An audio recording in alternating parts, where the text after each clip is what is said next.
683 schools, they cannot wait. The allocation for only 30 schools does not even constitute half of the school that urgently need repairs and upgrading. One speaker, the CM contributing the table Sarawak budget 2017 said that the 2017 allocation under the national budget is just not enough. One speaker, you see, we have serious conflicting statements from the same cabinet. If our CM say the federal government is stupid, then how about our own state government?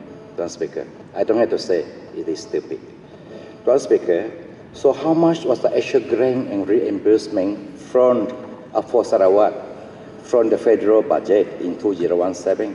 Only 150 million, Tuan Speaker.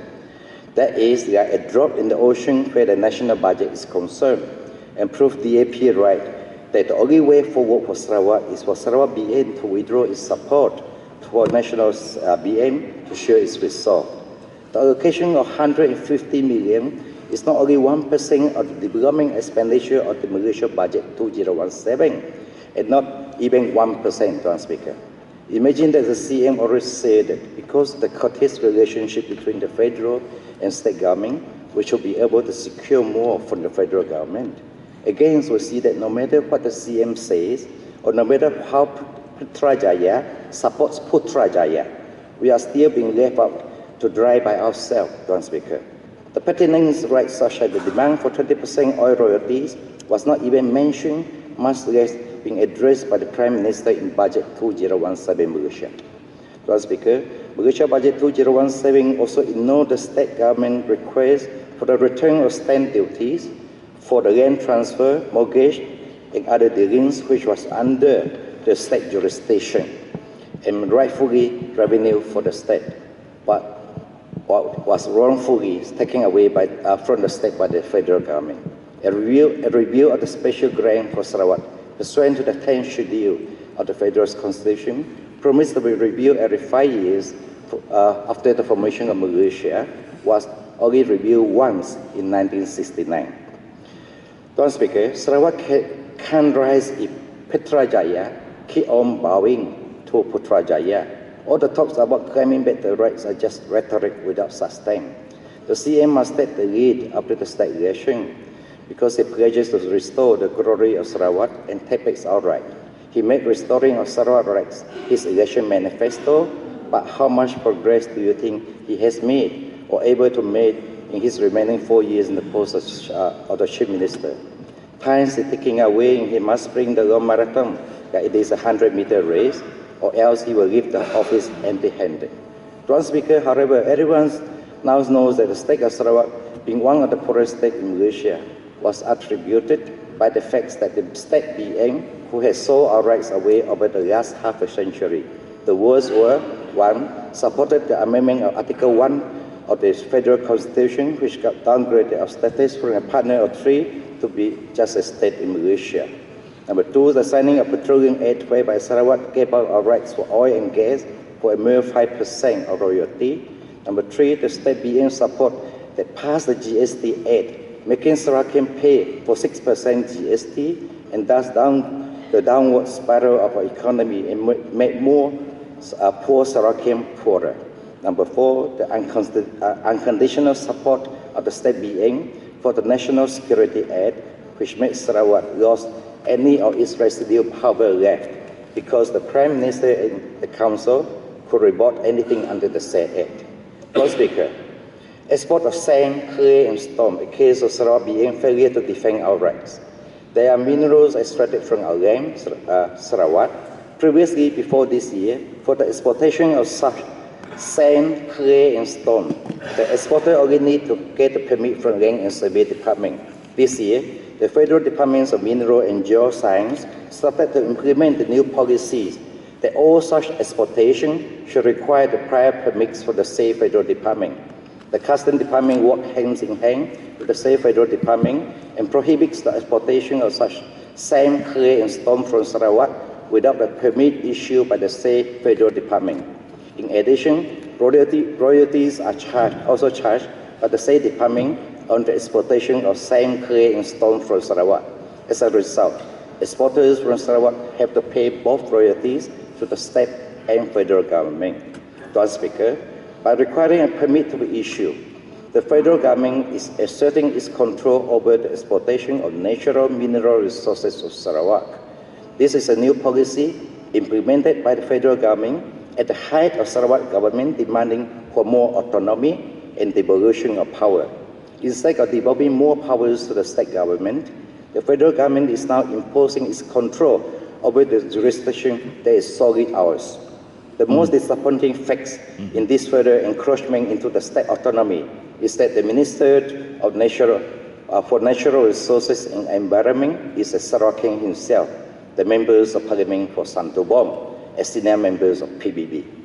While the Chief Minister is speaking out as sure of bravery to fight for more autonomy for Sarawak, his subordinate with PBB, sitting as federal minister, is implementing federal policy which encroaches our state rights. It seems that Sarawak BM members of Parliament are not only sleeping in Parliament while Sarawak's rights are eroded, but the minister from Sarawak sitting in federal ministry are taking ethics paths in further erosion of Sarawak's rights.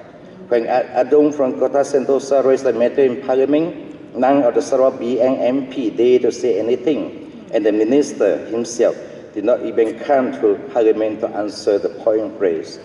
Does the state government knows about this, Mr. Speaker? If so, are they sleeping after 50 years? If yes, why does the state government allow this to happen? Mr. Speaker, I challenge the BM lawmakers in this House not to speak of the lack of developments in their constituency, if they will.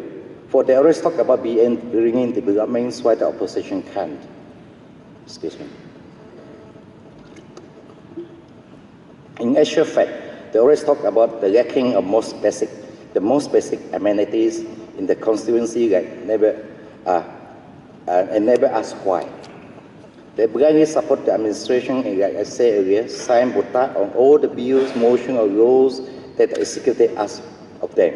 For example, if the government asks them to sign away the immigration autonomy, what would they say? That is the question they have to ask themselves. Mr. Speaker, we should not make this House the rubber stamp of the BN government, or else there is really no hope whatsoever for Sarawak. We need to rise above the gutter politics that has made us where we are today. There is no point crying all the times that we have been mistreated by the federal government when our lawmakers and leaders are blind loyalists of UMNO-led BM.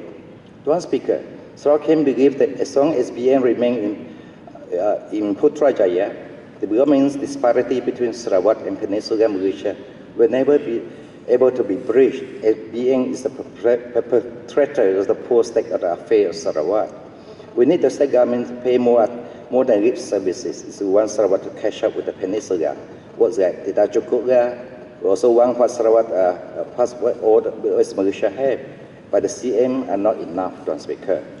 When I tabled the motion for the state government to demand for the federal government to allocate funding for Sarawak railway line, when DAP and PKR members tabled the motion to claim back our state rights and whatnot, the question the BN should ask is, are these beneficial to the people of Sarawak, instead of seeing them as the motion from the opposition, Mr. Speaker? My motion for the Sarawak railway line has captured the imagination of many Sarawakians who all this while thought we will never catch up with the West Malaysia counterpart. What I did, though, was merely fighting for the right of Sarawakian, and we deserve better than what the BN government granted us.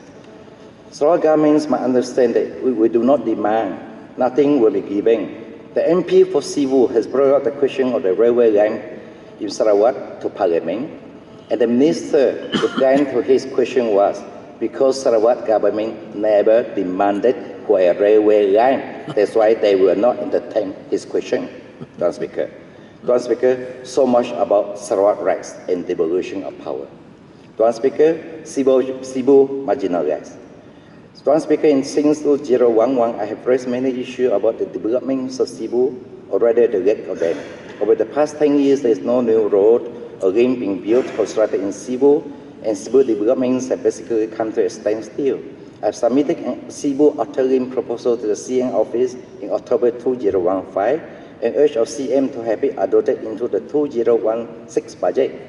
The 70 million proposal will ease the heavy traffic congestion and solve the problem of the lack of connectivity between the densely populated residential and commercial areas in Cebu, as well as pave the way to develop a low-cost housing hub in Cebu. One Speaker, to deny Cebu the necessary budget in budget 2016 last year, and now in 2017 budget, is to totally cut Cebu out of the state development. The BN state government is in contempt of the people of Cebu, and we don't see any reason for the CM to refuse a proposal which is good for the people of Cebu, even if that proposal was initiated by the opposition. Mr. Speaker, I myself have set up a community center in my constituency of Pahlawan and provide free tuition for kids and for kids from the poor family, and a mini library for them to study, to spend their free time. For the benefits of the community in my constituency, DAP has set up an Impian house in Miri, which provides free tuition for 37 kids who live in the squatters in Miri. Our Minister of Welfare, Women's and Community Wellbeing was recently being reported saying that she hopes that the bill for the intervention program to enhance student achievement in public exam will be approved, Mr. Speaker. And thus I urge the state government to set up free tuition center in every constituency in Sarawak to assist the students and parents. If DAP can do it, I don't see any reason why the state government cannot do it, Mr. Speaker. The police chief or OCPD or KBD in Cebu, West Malaysian head of department, such as the KPD in Cebu, must understand that they are in Sarawak. It must not be sombong, Mr. Speaker, as if they only have to be answerable to the superior in West Malaysia. Mr. Speaker, we have a KBD in Cebu who refused to have dialogue session with opposition elected representative, although we have written to him twice for a dialogue session to address the issues of crime and security in Cebu. Feedback from the public is that many KPD in Sarawak are those who are almost of retirement age when they receive the commission for the post of KPD, and thus they let the patient to serve, knowing very well that it is simply a pre-retirement posting. Mr. Speaker, as the OCPD, he should know that the police need the cooperation of the general public if he wants to fight against crime. But how can he cooperate with the general public if he refuses to work together with their elected representative?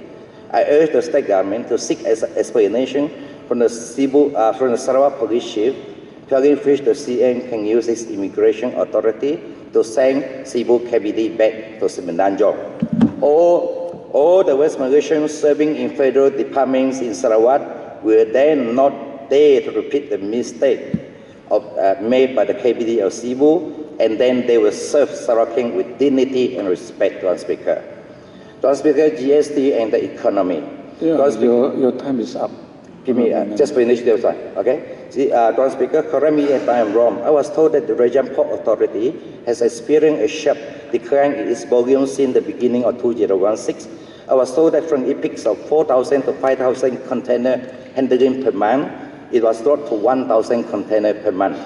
The seriousness of this is RPA being the port handling the cargoes coming into central region of Sarawak, and if I was being told is correct, it shows that imports of goods have dropped by 70%, and the local economy in the central region is facing its worst in decades. Mr. Speaker, many small marts in Cebu have closed down in the past 6 months, and the reason being the business volume dropped sharply because of the implementation of GST. They cannot claim the GST rebate and thus lost their competitiveness. Business across the board in Cebu have reported a drop of business from 50 to 70% this year, and many will not survive until next year. From furniture store to fashion outlets to hardware store, many are contemplating to wind up their business in 2017. But I did not see any intention of the state government to address this issue or any plan to help the businesses suffering due mainly by the GST. I want to place on record that because of the state BN MP supporting the GST bill and the vote for the bill in Parliament, the state BN must be held answerable for the state of the economic affairs. Madam Speaker, I conclude one more sentences. I conclude my debate saying that a new development-biased budget and a rural-biased budget tabled by the CN will not be able to get Sarawak anywhere because Sarawak has been robbed of our right and resources. The only way forward will be for the Sarawak state government to make a stand against the bully in Putrajaya. Thank you, Madam Speaker. Oh ya, ya, ya. Ya, kuliah ni kan,